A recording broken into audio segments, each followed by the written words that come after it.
Halo semuanya, saya Vida Mastrika. Dalam video sharing tentang Music Information Retrieval, kali ini saya akan membahas tentang bagaimana caranya kita menguji sistem.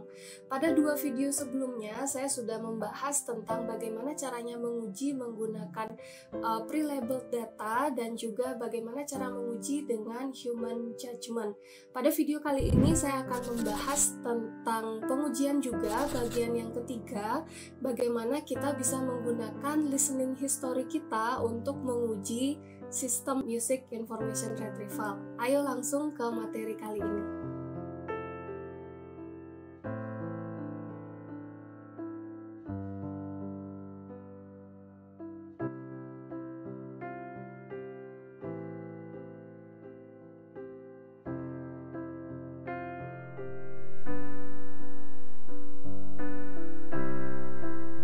Oke, kali ini saya akan membahas tentang bagaimana kita mengevaluasi sistem yang menggunakan data listening history. Nah, mungkin kalian perlu mengingat dulu apa yang dimaksud dengan listening event dan apa yang dimaksud dengan listening history.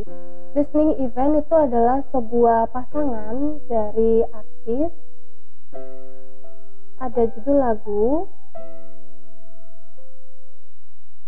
dan juga ada timestamp. Oke, nah ini yang menunjukkan kapan kita mendengarkan lagu tertentu dari artis tertentu ya. Di sini ada timestampnya, ada hari, jam, sampai detik keberapa. Ini adalah listening event. Yang dimaksud dengan listening history adalah kumpulan dari listening event dari saat kita pertama kali memakai sistem sampai sekarang. Nah, untuk listening history penelitian ini kita bisa memakai jangka waktu tertentu. Misalnya kita mulai penelitian di tanggal 1, kita bisa hentikan listening history-nya mungkin di tanggal 30 kalau kalian ingin memakai range waktu 1 bulan.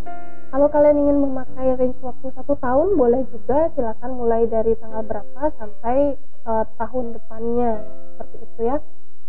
Itu namanya adalah listening history. Jadi nanti ada banyak sekali listening event sesuai dengan jangka waktu yang ditentukan.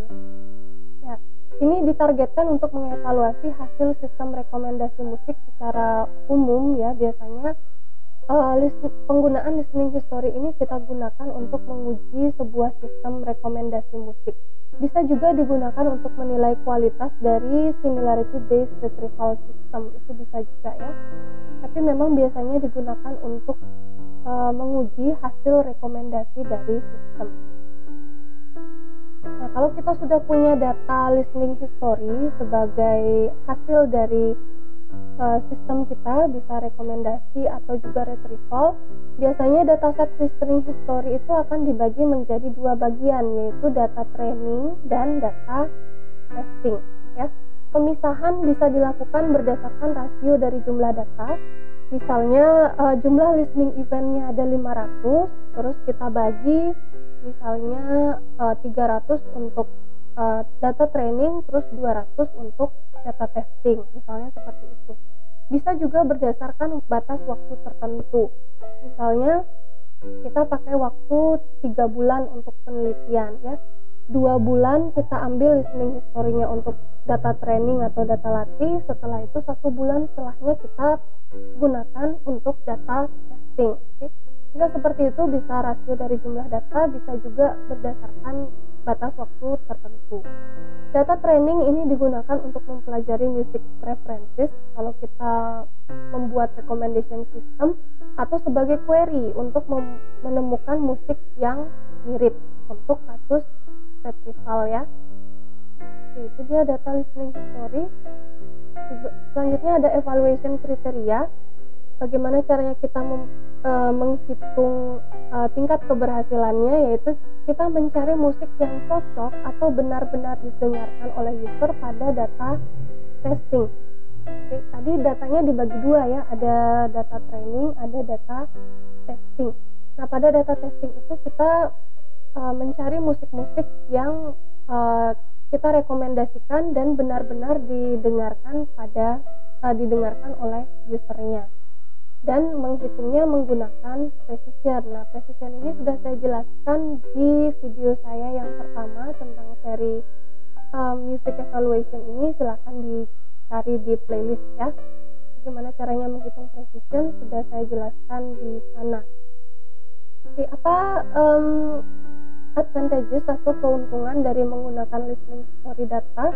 Tentunya ini lebih dekat dengan user, karena user sendiri yang memilih lagu dan dia yang mendengarkan sendiri, sehingga hasilnya seharusnya sesuai dengan masing-masing user. Kalau kita memakai banyak user ya, listening history data ini sangat membantu kita untuk benar-benar membedakan user 1 dengan user 2. Jadi nanti kalau kita membuat sistem rekomendasi, tentunya sistem rekomendasinya benar-benar sesuai dengan tiap-tiap user.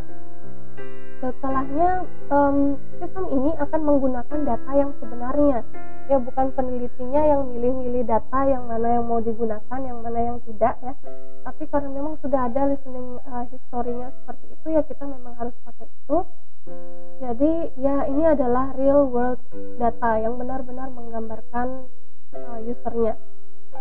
Nah, selanjutnya ada disadvantages dari listening history data. Selain ada keunggulannya dan ada kekurangannya juga dilihat dari perbandingan tulisannya ya, sepertinya kok lebih banyak disadvantagesnya. Coba kita baca dulu.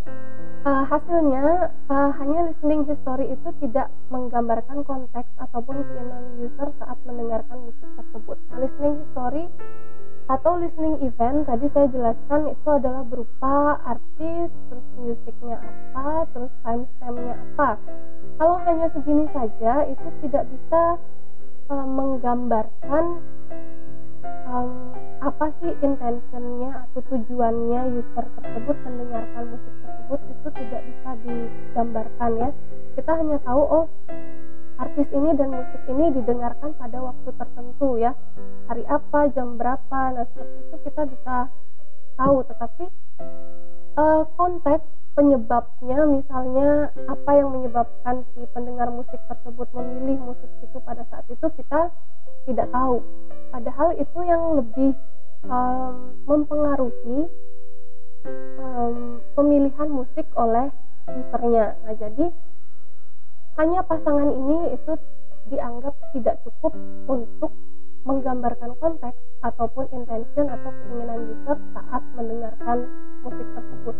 Nah, bisa kita cari listening history yang lebih lengkap, bisa dilengkapi dengan misalnya kegiatan atau misalnya data-data dari sensor ya, seperti itu. Cuma yang seperti itu tentunya lebih memakan waktu ya, dan juga kesediaan dari sumber yang kita minta datanya. Tidak bisa langsung kita ambil, kita ekspor data dari Spotify, kita dapatkan semua suasana yang kita inginkan. Nah, itu tidak bisa ya. Perlu lebih kerja keras untuk mendapatkan data listening history yang tidak hanya ini saja ya. Oke.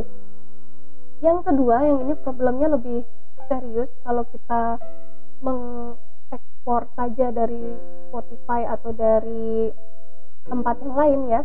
Hasil dari listening history yang kita dapatkan itu bisa saja berupa hasil automatic music recommender system yang memang sudah disediakan oleh sistem penyedia musik online tersebut, sehingga hasilnya tidak bisa mengetahui user behavior-nya, tetapi hanya menyimulasikan sistem recommender lain. Ini adalah resiko yang lumayan ya. Misalnya kita mendengarkan musik dari Spotify, tapi kita hanya mengklik satu saja musik paling atas yang ada di sebuah playlist yang hanya made for kita ya. Nah, mungkin kalian tahu yang mana itu kan sistem dari Spotify-nya yang sudah memberikan rekomendasi pada kita ya, bukan kita yang memilih satu-satu musik yang mana yang akan kita dengar, tapi mungkin hanya satu musik yang pertama saja yang kita pilih, selanjutnya kita biarkan sistem yang memilih. Nah, kalau seperti itu, yang kita dapatkan adalah kita akan mendapatkan data yang memang dihasilkan oleh sistem. Data yang kita inginkan dalam listening history data itu adalah usernya yang membuat pilihan sendiri ya, bukan ada sistem lain yang memilihkan sesuatu untuk usernya. Jadi ada kebingungan di situ ya. Kalau misalnya usernya memilih sendiri itu benar, berarti ya listening history-nya bisa kita pakai, datanya bisa valid, bisa menggambarkan user behavior. Oke. Tapi kalau misalnya yang kita dengarkan adalah playlist dan itu memang hasil rekomendasi dari sistem lain, yang kita dapatkan adalah kita akan menyimulasikan sistem recommender yang lain. Nah, itu dia permasalahan dari penggunaan listening history data. Nah, tentunya ada advantages dan disadvantages-nya ya. Di sini kalian bisa, yang pertama kalian bisa menambah data lain. Untuk yang kedua di sini kalau kalian benar-benar ekspor, mungkin memang ada beberapa jangka waktu tertentu yang kalian gunakan untuk orang tersebut supaya dia memang benar-benar memilih musik yang diinginkan untuk didengarkan dan tidak menggunakan playlist atau rekomendasi yang diberikan oleh sistem selama beberapa waktu tertentu. Jadi data yang kalian dapatkan nanti memang sudah clean ya, sudah bersih dan tidak menyimulasikan sistem recommender lain.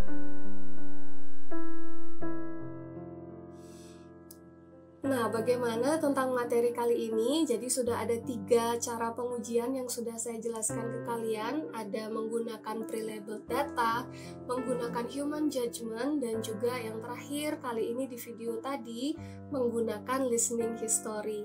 Oke, semoga semuanya dapat menambah informasi tentang bagaimana caranya menguji sistem music information retrieval. Oke, sampai ketemu di video saya yang selanjutnya.